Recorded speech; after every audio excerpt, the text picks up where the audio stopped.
오늘은 제4순절 26일째 날입니다. 영적인 기념비를 세우라라는 말씀을 전하고자 합니다. 오늘 우리에게 주실 하나님의 말씀은 여호수아 4장 8절 말씀입니다. 이 말씀을 제가 받들어 읽습니다. 여호수아 4장 8절. 이스라엘 자손들이 여호수아가 명령한 대로 행하되 여호와께서 여호수아에게 이르신 대로 이스라엘 자손들의 지파의 수를 따라 요단 가운데서 돌 12를 택하여 자기들이 유숙할 곳으로 가져다가 거기에 두었더라. 아멘. 우리가 신앙생활을 하다 보면 하나님의 은혜가 늘 주어지지만 그러나 때로는 특별한 은혜를 주실 때가 있다는 겁니다.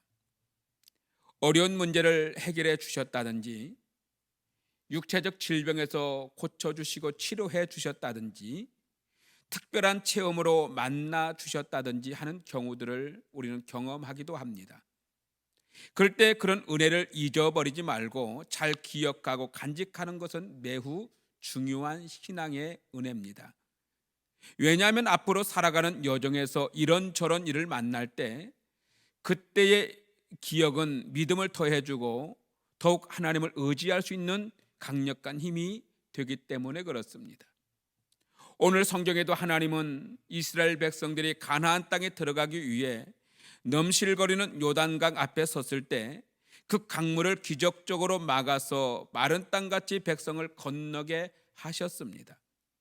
그때 하나님은 백성들을 이끌던 여호수아에게 강바닥에서 돌 12덩이를 가져다가 강 건너편 언덕에 세우도록 명령하셨습니다.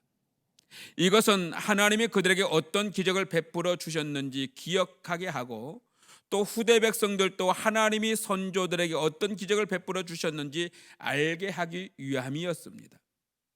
그 후에 실제로 이스라엘 백성들은 가나안 땅에서 여러 가지 어려움을 만날 때마다 그 돌덩이를 보면 하나님이 넘실거리는 요단강도 막아주시고 건너게 하셨던 것을 기억하면서 더욱더 하나님을 의지하며 나아갈 수 있었습니다. 사랑하는 성도 여러분, 하나님이 여러분 한 사람 한 사람에게 특별한 은혜 주신 일들이 분명히 있을 겁니다. 지금까지 살아오면서 하나님의 은혜 아닌 것이 없었던 적은 없지만 특별한 은혜를 베풀어 주실 때가 분명히 있었을 겁니다. 하나님이 여러분을 사랑하시고 함께 하신다는 것을 느꼈을 때도 분명히 있었을 겁니다. 기도하고 분명하게 응답받았던 때가 있었을 겁니다. 이 은혜를 잃어버리지 않기를 바랍니다. 잘 기억하시고 소중한 영적 유산으로 간직할 수 있기를 바랍니다. 이스라엘 백성들이 요단강에서 기념으로 돌을 가져다가 강을 건넌 기념비를 세웠던 것처럼 여러분의 마음에 영적인 기념비가 세워지기를 간절히 소망합니다. 그리고 여러분의 가정에도 영적 기념비가 세워져 후대의 여러분의 자녀들이 여러분의 물었을 때에 하나님이 우리를 이렇게 인도하셨다라고 말할 수 있는 믿음의 조상들이 되어지길 바랍니다. 그러면 그들 볼 때마다 하나님에 대한 믿음이 더욱더 강해지고 든든해지게 될 것입니다. 우리 오송생명교회 42년 역사 가운데나 저의 목회 23년 동안 하나님의 은혜 아는 것이 없었습니다. 지금도 잊을 수 없는 것은 이 땅에서 물이 발목까지 차오른 빈 땅에서 기도로 시작할 때만 해도 앞이 답답하고 아무것도 보이지 않았는데 하나님은 그 빈 땅에서의 기도를 들으시고 응답하셔서 이루시고 여기까지 인도해 주셨다는 사실입니다. 여기까지 오는데 많은 사람들 기도의 눈물도 있었습니다. 그 기도가 없었다면 우리 오송생명교는 존재하지도 못했을 것이고 하나님의 은혜도 경험하지 못했을 겁니다. 모든 것이 하나님의 은혜입니다. 저의 목기도 모든 것이 하나님의 은혜입니다. 날마다 하나님의 은혜가 아닌 것이 없었습니다. 그러나 특별하게 우리를 인도해 줄 때도 참 많았습니다. 사랑하는 성도 여러분, 우리가 살아가는 날 매 순간마다 하나님의 은혜 아닌 것이 없지만 그럼에도 불구하고 여러분 하나님의 은혜 안에서 영적인 것들을 많이 체험하기를 주의 이름으로 축원합니다. 더 좋은 은혜들을 베풀어 주시길 원합니다. 이미 주신 은혜는 기억하며 잘 간직하시기 바랍니다. 또 새로운 은혜를 경험하면서 언제나 좋으신 우리 하나님에 대한 믿음이 더욱더 굳게 세워질 수 있기를 주님의 이름으로 축복합니다. 기도하시겠습니다. 거룩하신 하나님, 영적 기념비를 세우라 라는 말씀을 이 사순절 26일째 날에 주셨음을 감사합니다. 하나님 주신 말씀처럼 날마다 매 순간이 하나님의 은혜이지만 또한 때로는 특별한 은혜를 허락하여 주셔서 우리 은혜 앞에 엎드리게 하시고 은혜 앞에 살아갈 수 있도록 인도해 주셔서 감사합니다.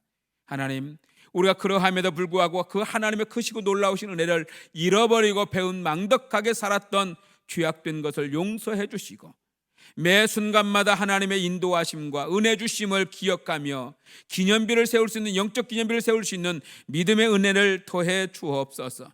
그래야 하나님 아버지 어떤 상황에서도 하나님의 은혜를 잃어버리지 않도록 붙들어 주옵시고 또한 믿음의 조상이 되어 하나님 후대의 자손들에게도 하나님이 우리를 이렇게 인도했다라고 말할 수 있는 담대한 간증자가 될 수 있도록 은혜를 더해 주옵소서. 특히 사순절 기간에 하나님 앞에 기도하는 가운데 응답받기 원합니다. 많은 문제들이 해결받기 원합니다. 육체들이 질병들이 치료받기 원합니다. 하나님, 우리가 어려웠던 문제들이 해결받기 원합니다. 그리하여 하나님의 은혜를 생각하며 날마다 그 은혜로 살게 하여 주옵소서. 아버지 하나님이여, 이 민족이 은혜가 필요합니다.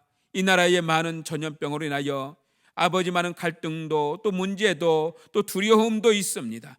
아버지 경제적 어려움도 있습니다. 하나님, 이 때에 이 민족에게 은혜를 베풀어 주셔서 빠른 시간에 해결받게 하시고 하나님 모든 전염병의 세력들이 떠나가게 하시고 예배재단들이 수축되어지며 교회가 예배가 회복될 수 있도록 은혜를 더하여 주옵시고 하나님 아버지 가정과 우리 성도들의 모든 것이 은혜가 필요합니다. 하나님 베풀어 주시옵시고 은혜 앞에 진실로 하나님의 은혜를 생각하며 기억할 수 있도록 은총을 부어 주옵소서. 오늘도 주님이 역사해 주시고 하루의 삶 속에 주님이 동행하여 주길 믿사오며 예수님 거룩하신 이름으로 간절히 기도하옵나이다. 아멘.